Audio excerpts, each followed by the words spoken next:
आज से करीब 33 करोड़ साल पहले हमारी धरती पर अलग अलग महाद्वीप नहीं थे। इनका विघटन 17 करोड़ साल पहले शुरू हुआ। उस वक्त सिर्फ एक सुपर कॉन्टिनेंट अर्थात एक महाखंड हुआ करता था, जिसे नाम दिया गया पेंजिया।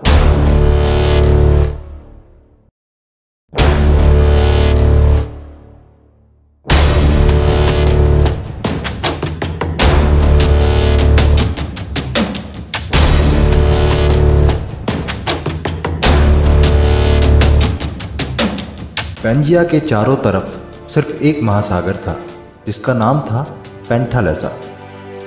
आज के सारे खंड इसी पेंजिया से विघटित होकर बने हैं। ये थ्योरी देने वाले वैज्ञानिक एल्फ्रेड वैगनर थे।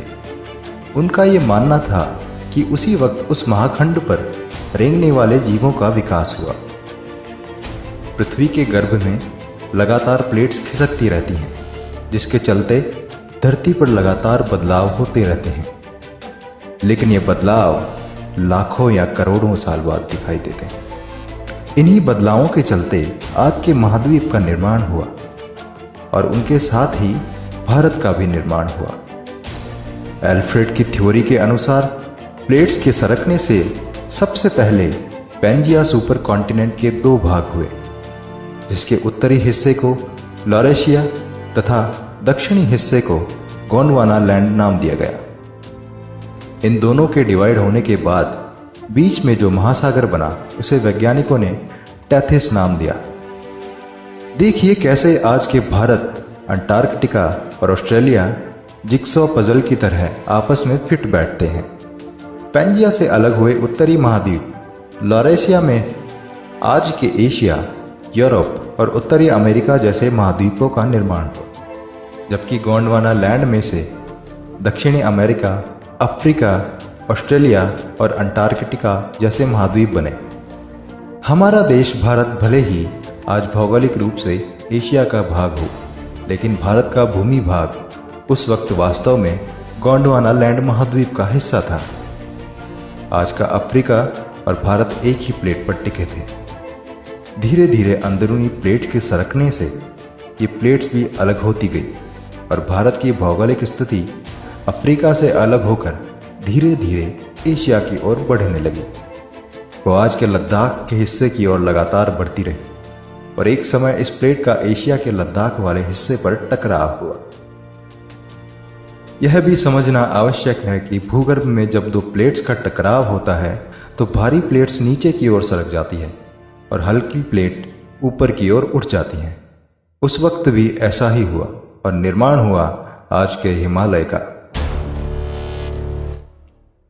ऐसा होने में करोड़ों साल लग गए और आज की इस भौगोलिक भूमि का निर्माण हुआ। आज भारत सिर्फ एक ही टेक्टोनिक प्लेट पर टिका हुआ है और लगातार भारत की प्लेट हिमालय की ओर दब रही है और हिमालय दिन ब दिन ऊपर उठ रहा है। इसके साथ ही हिमालय से सटे पर्वतों और माउंट एवरेस्ट की ऊंचाई भी साल दर साल लगातार बढ़ रही है।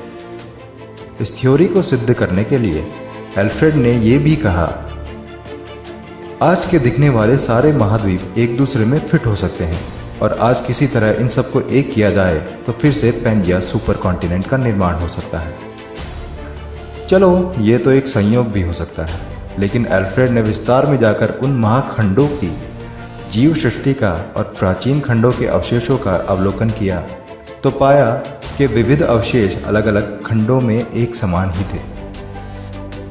इसके साथ ही एल्फ्रेड ने अपनी थ्योरी को सिद्ध करने के लिए कई प्रकार से उदाहरण दिए। यह एक अंडर सी मैप है।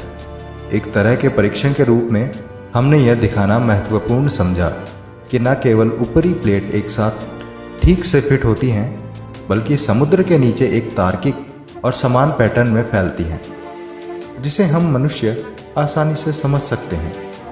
क्या आप अंडर सी में उन रेखाओं को देख रहे हैं जो आपस में अलग होते हुए नजर आ रही हैं? है ना एक बहुत ही रोचक बात, नहीं? इन प्लेट्स के टकराव से भूकंप और ज्वालामुखी का खतरा रहता है। वैसे भारत में तो कोई खास सक्रिय ज्वालामुखी तो नहीं है, लेकिन हमारे इस प्लेट के सरकने से कभी कभी भूकंप के झटके महसूस होते हैं। आपको हैरानी होगी ये बात जानकर कि टेक्टोनिक प्लेट्स अभी भी साल दर साल कुछ सेंटीमीटर सरक रही हैं। और कहा जाता है कि पैंजिया सुपर कॉन्टिनेंट जो विघटित हुआ था वो टेक्टोनिक प्लेट्स के लगातार सरकते रहने से फिर से एक हो जाएगा और फिर से ये एक सुपर कॉन्टिनेंट बनेगा। इसका मतलब है कि पैंजिया सुपर कॉन्टिनेंट पहला सुपर कॉन्टिनेंट नहीं है। ऐसे बहुत से सुपर कॉन्टिनेंट पहले बन चुके हैं।